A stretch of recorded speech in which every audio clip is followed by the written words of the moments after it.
Come on in to Margaret McSweeney's Kitchen for Kitchen Chat, where every week you'll meet chefs, cookbook authors, foodies, gourmets, and just plain people who love to eat. And along with laughter, chat, recipes, and stories about food, you'll sometimes also hear words of inspiration, love, and hope. As Margaret always says, Kitchen Chat is food for the senses and food for the soul. So grab a cup of coffee, put your feet up on a comfy chair, and get ready to spend a little time with Margaret and her friends. Hello, dear foodie friends, and welcome to Kitchen Chat. I'm your host, Margaret McSweeney, and I'm so glad you're joining us here in the beautiful Middleby Residential Showroom at the Merchandise Mart, here with my favorite friend and co-host, Chef Jamie Larita. She said favorite friend today.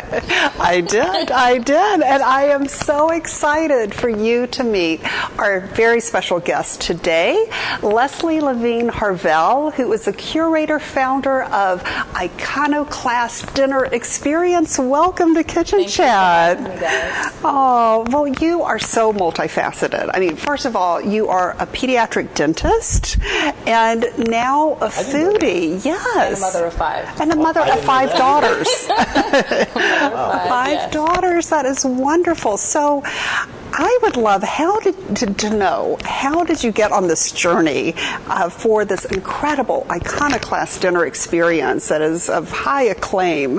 What led you to the table? So it really was me curating an event that I wanted to attend. As a food enthusiast, I found that there was a lack of representation of chefs of color, and I decided that I was going to create my own event.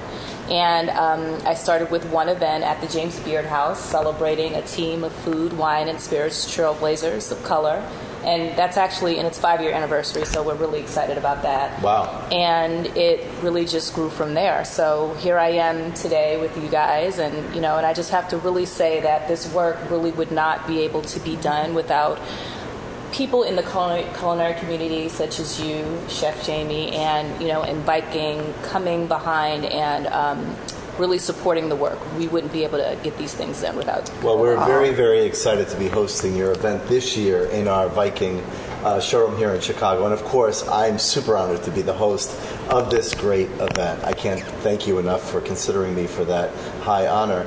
And talk to me about the level of chef, number one, and then maybe some of the chefs and some of the highlights of the food that you might be serving. I know it's a secret. Yes, it's always a surprise, Okay. This particular menu.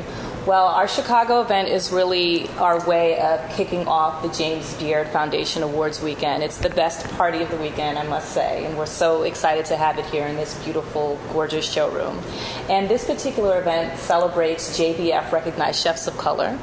And so the roster of chefs are chefs from all over the country that have been semifinalists or finalists. And so this year we have an amazing group of chefs coming together. We also have our really great supporters like Cholula, Pellegrino, Veuve Clicquot, Chefworks. We're also partnered with a... She had me at Veuve. Yes.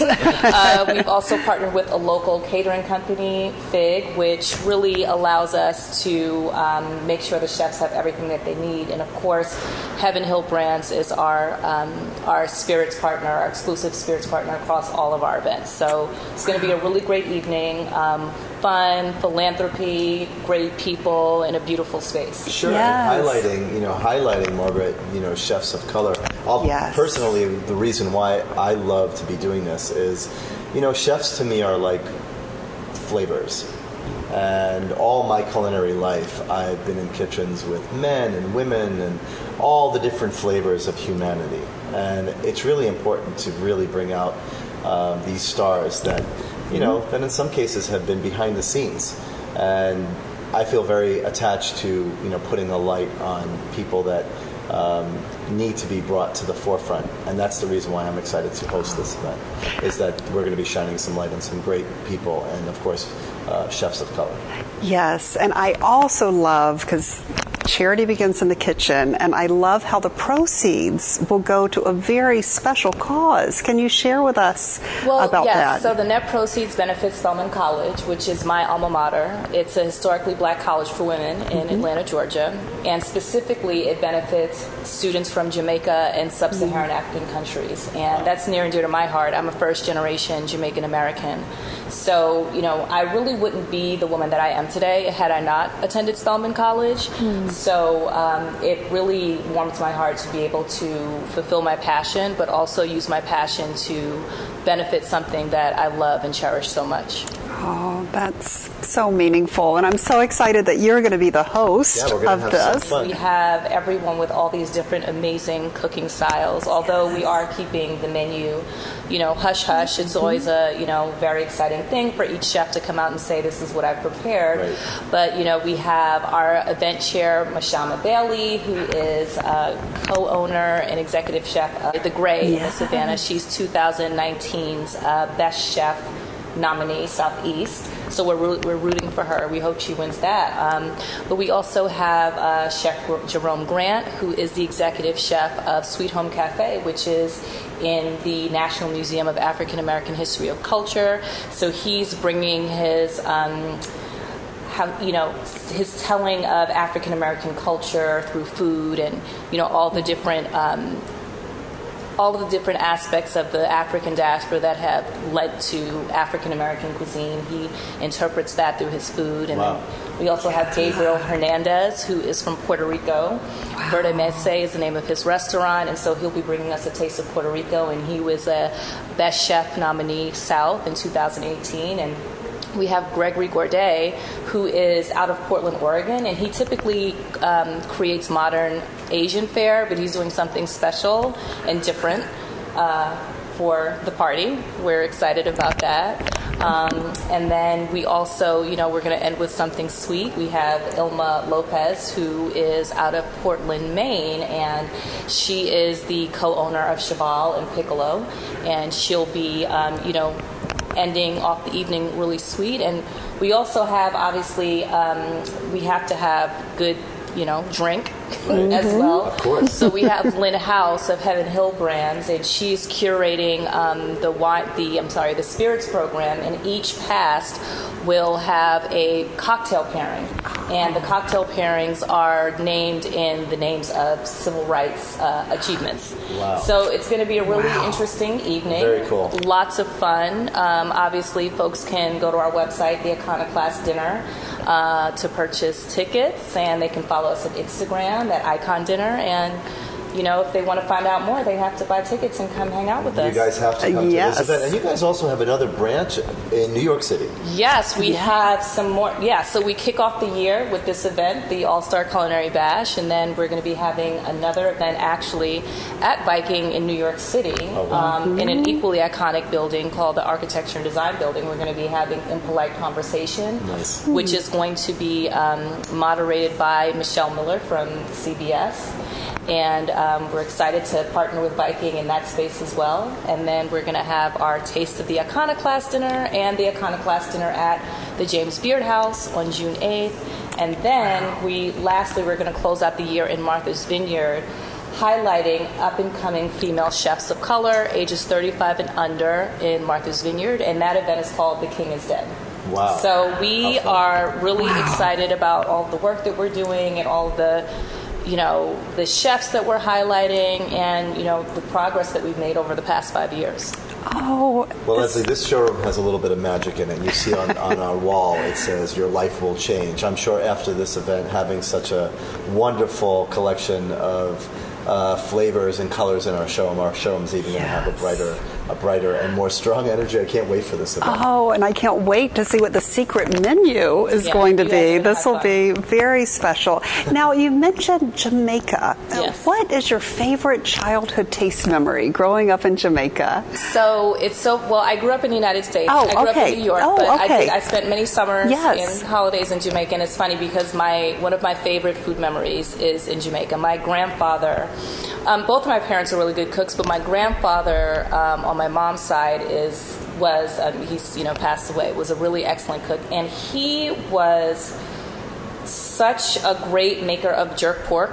You know, he didn't make it on the stove. He made it, I don't even know what it was. It was sort of like maybe like a grill, but it was like shaped like a barrel, and just the taste, that smoky flavor. And people, you know, my mother grew up in a really small town in St. Anne's, Jamaica, and you know, people would just like come around when my grandfather made this food. It was like people came out of nowhere. Like, can I get some of that jerk pork? And I cook it in my kitchen, but I've never been able to approach that flavor. That, like, I don't know how he seasoned that food. I should have gotten the recipe.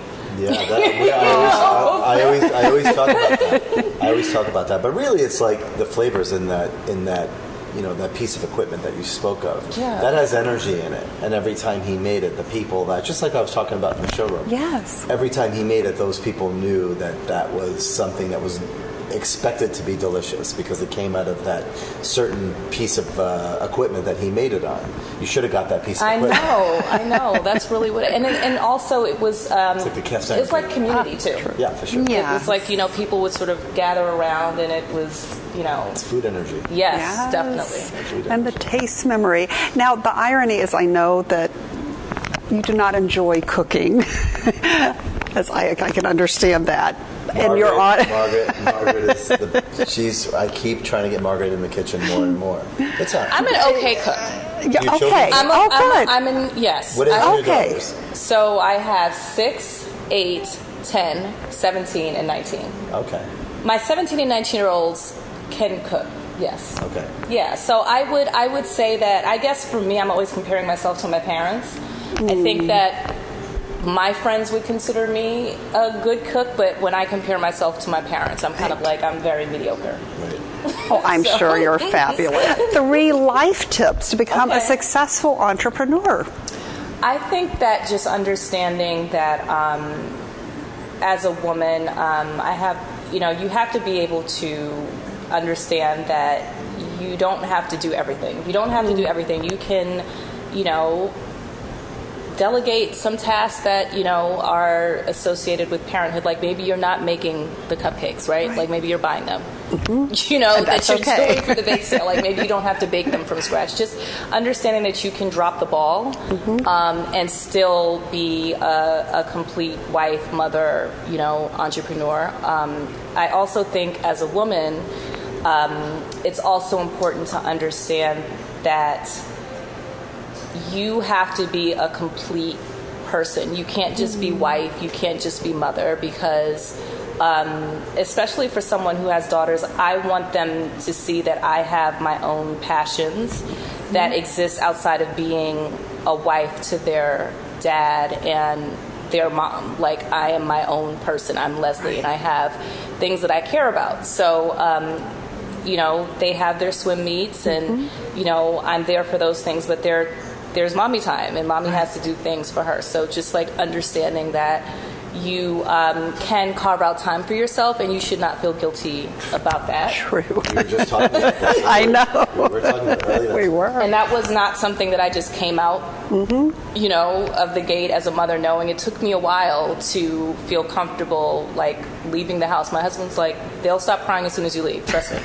Like, it's fine. Yeah, it's something you have to allow yourself to do. Right. You have to allow yourself some time. And I think a lot of women don't feel comfortable doing that. I remember when my 17-year-old and 19-year-olds were younger, like little, I felt like I had to do everything, because if I didn't do everything, then somehow I was a bad mother. Yeah. And just like getting comfortable, like delegating some things. Like, listen, we're going to order this. Right. Like, I'm not doing this from scratch. And guess what? Your birthday party will still be perfect. Yes. It'll be fine. And I would say the third thing is just really following your passion. Listening to your own passion and not allowing what other people think to sort of drive your process, and just being true to your own vision. Those are great tips. Very great tips. Great recipe for success. My mom, I'm one of 11 children, and my mom needed to do that more. She needed to allow herself some freedom for herself. She was always trying to be the one that baked the cupcakes from scratch and all that. It's too much. It is. It is. Wow. There are people who can do it better than me. Right, so especially let them now do these it. days. I figured it out. Now you've got all the chef connections. Yes, absolutely. I get it now. Oh, and now you are creating and curating these amazing foodie extravaganza with Iconoclast dinner experience. And could you share with the viewers and listeners your website? The iconoclastdinner.com, and you can also follow us on Instagram and Twitter at icondinner.com for any updates for events. Oh, perfect. Thank you so much, Thank you Lezli, for having being me. on Kitchen Chat. Yes, of course. And I can't wait. For this event. Yes. This will be great. It's going to be amazing. I'm like, I hate anything that's a secret. But what is a party without like some surprises? No, it's great. true. I'm a full supporter of the concept, but I need to know. I need to know what the food is going to be. I guess I'll have to wait. And it's just around the corner. We'll Yes. make sure we have all the links for that. But thank you so Did much. we say the date? It's May 4th. Let's say it. May 4th from 8 p.m. to 11 p.m. Yes. Don't In miss here, out. Yes. in Or you Suite will one- have fear of missing out. That's right. And it's right here in the Viking La Cornue showroom in the Merchandise Mart, Suite 137. When you get here, just look on the boards and they'll give you directions to our beautiful showroom. Sounds fabulous. So make sure you check it out. But thank you, Lezli. Thank you, Chef Thank you, Jamie. And thank you, dear foodie friends, for joining the fun here in the beautiful Viking and La Cornue showroom, Middleby Residential showroom here in the Merchandise Mart. Make sure you come visit Chef Jamie Larita and also visit thevikinglife.com. Come visit me in my kitchen, kitchenchat.info. And always remember to take a moment and savor the day. Thanks for joining Margaret for Kitchen Chat today. Margaret would be so excited for you to drop by and visit with her at kitchenchat.info, where you'll enjoy podcasts, blogs, recipes, tips from chefs, and even great giveaways. She invites you to share your recipes and kitchen stories too. As Margaret always says, savor the day.